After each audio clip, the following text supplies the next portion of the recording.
Welcome to my channel. এইখন ভিডিঅ'ত মই মানুহৰ জীৱনক সফল কৰি তুলিব পৰা বিশেষ কিছুমান অসমীয়া উক্তি আপোনালোকৰ সন্মুখত দাঙি ধৰিম, যিবোৰ উক্তি শতকৰা 99% মানুহে অজ্ঞাত। আশা কৰোঁ ভিডিঅ'খন আৰম্ভণিৰ পৰা অন্তলৈ চাব আৰু মোৰ এই চেনেলখনক ছাবস্ক্ৰাইব কৰিব। থেংক ইউ ভেৰি মাছ। মানুহ তেতিয়ালৈ আপোনাক ঠগ দি থাকিব পাৰিব যেতিয়ালৈ তাক আপুনি ঠগ দিয়াৰ বাবে ৰাস্তা তথা সুবিধা ওলাই দি থাকিব। অৰ্থাৎ মানুহৰ ঠগ খোৱাটো কেৱল নিজৰ ওপৰতেহে নিৰ্ভৰ কৰে। আপুনি জীৱনত যদি কিবা পোৱাৰ হেঁপাহ কৰিছে তেতিয়াহ'লে এনেকুৱা কিবা জীৱনত লাভ কৰক যাতে দুনিয়া আপোনাক ফেচবুকত বিচৰাৰ পৰিৱৰ্তে গুগলত চাৰ্চ কৰিবলগীয়া হয়।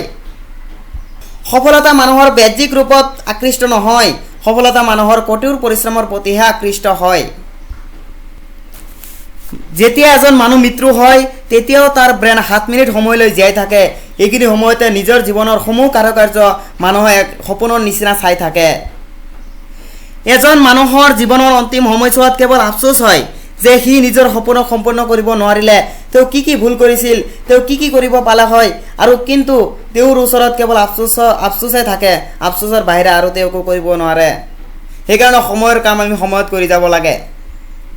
চেষ্টা কৰা যাতে নিজৰ জীৱনৰ কাৰ্যক লৈ কেতিয়াও আফচোচ কৰিব নালাগে। কিন্তু এতিয়াতো লকডাউন চলি আছে, ঘৰতে থাকি ডিপ্ৰেশ্যন লাগি আছে। পঢ়া শুনাটো দূৰৰে কথা, এক্সাম প্ৰিপাৰেশ্যন তথা পৰীক্ষাৰ প্ৰস্তুতিটো দূৰৰে কথা। এতিয়াতো এইটোও মনত নাথাকে যে আজি সোমবাৰ নে মংগলবাৰ। খোৱাৰ সময়তো জাগি থকা হয়, কিন্তু জাগি থকাৰ সময়তো টোপনি মাৰি থকা হয়। আপোনাৰ এনেকুৱা লাগি আছে নেকি যে গোটেই বিশ্বত সমস্ত মানুহৰ আজি এনেই অৱস্থা হৈ আছে? মোক এটা কথা কওক, যেনেকৈ সকলোৱে ভাবে সকলোৱে কৰে, তেনেকৈ যদি আপুনি ভাবে আপুনিও কৰে তেতিয়াহ'লে আপোনাৰ কিবা ভাল হ'বনে? মনত ৰাখিব, লকডাউন এদিন না এদিন শেষ হৈ যাব। জীৱন প্ৰথমৰ নিচিনা হৈ যাব। আকৌ আপোনাৰ পঢ়া শুনা পৰীক্ষা আৰু নিজৰ লক্ষ্যৰ কথা ভাবিব লাগিব। তেতিয়া আপোনাৰ মনত আহিব যে যেতিয়া আপুনি ঢেৰ সময় পাইছিল তেতিয়া আপুনি বেলেগতকৈ নিজকে ভাল বনাবলৈ, বেলেগতকৈ ভাল তথা সুন্দৰ কেৰিয়াৰ বনাবলৈ আপুনি কোনো ধৰণৰ চেষ্টা কৰা নাছিল। তেতিয়াহে কেৱল আপোনাৰ আফচোচহে কৰি থাকিব লাগিব। সেইকাৰণে সময়ৰ অপচয় নকৰিব। লকডাউন চলি আছে, চলি থাকক। আপুনি আপোনাৰ লক্ষ্য, আপোনাৰ কাম কৰি যাওক। যদি আপোনাৰ এনেকুৱা লাগি আছে যে আপুনি কৰিব পাৰিব তেতিয়াহে আপুনি কৰিব পাৰিব। অন্যথা আপুনি যদি ভাবি আছে যে মোৰ দ্বাৰা এই কামটো নহ'ব তেতিয়াহ'লে আপুনি কৰিব নোৱাৰিব।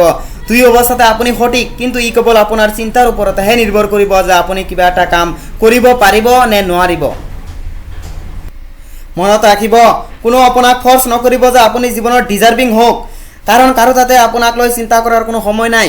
সকলোৰে নিজৰ জীৱন আছে, নিজৰ সপোন আছে, নিজৰ ষ্ট্ৰাগল আছে। যদি আপোনাৰ সকলোৰে আগত যাব লাগে, যদি আপোনাৰ নিজৰ সপোন সম্পূৰ্ণ কৰিব বিচাৰে, সেইটোৰ বাবে আপোনাৰ ডিজাৰ্ভিং হ'ব লাগিব। নিজৰ কাম নিজে কৰিব পৰা হ'ব লাগিব।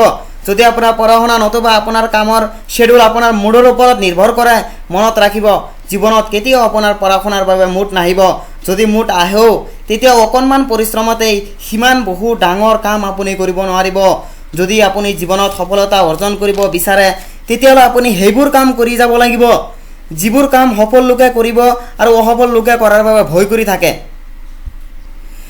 গছত যেতিয়া প্ৰয়োজনতকৈ বেছি ফল ধৰে তেতিয়াই গছৰ ডাল ভাঙিব ধৰে। আকৌ মানুহৰ ভবাতকৈ যদি বেছি কিবা লাভ কৰে তেতিয়াই সি নিজৰ সম্পৰ্ক তথা ৰিলেশ্যন বিশ্বাস তথা ভংগ কৰা আৰম্ভ কৰি দিয়ে। ইয়াই হ'ল মানুহৰ প্ৰকৃতি। গুণ আৰু কৰ্মৰ পৰা হোৱা সফলতাই হ'ল আচল সফলতা। জীৱনত সদায় প্ৰেমৰ ভাষা ক'ব, কাৰণ ইয়াক বোবা এজনেও ক'ব পাৰে আৰু কলা এজনেও শুনিব পাৰে। আপুনি মানুহৰ আচল ৰং, আচল ৰহস্য তেতিয়াই চাব পাৰিব যেতিয়া আপুনি তাৰ কোনো কামত নাহিব। জীৱনৰ এটা সঁচা সদায় মনত ৰাখি থবা, বন্ধুত্ব সকলোৰে সৈতে কৰিবা, কিন্তু কেৱল নিজৰ ওপৰতহে বিশ্বাস ৰাখিবা। নিজৰ জীৱনৰ পথ নিজে বাছনি কৰি ল'বা, কাৰণ তোমাতকৈ ভাল আৰু কোনেও নাজানে। কেতিয়াও কাৰোবাৰ পৰা কিবা সহায় পোৱাৰ আশা কৰি নাথাকিবা, কাৰণ এনে আশাই সদায় দুখ দিয়ে। যিহেতু লক্ষ্যস্থান তোমাৰ, সেইবাবে কেৱল তুমি নিজেই তাৰ বাবে পৰিশ্ৰম কৰিব লাগিব। বেলেগে তোমাক কেতিয়াও পৰিশ্ৰম কৰি নিদিয়ে।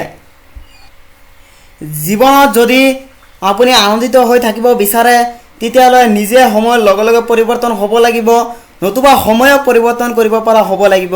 তেতিয়াহে আপুনি জীৱনত আনন্দিত হিচাপে কটাব পাৰিব। Please subscribe to my channel and also press the bell icon to get regular updates from my channel. Thank you very much, and also share this video to neighborhood. Thanks a lot.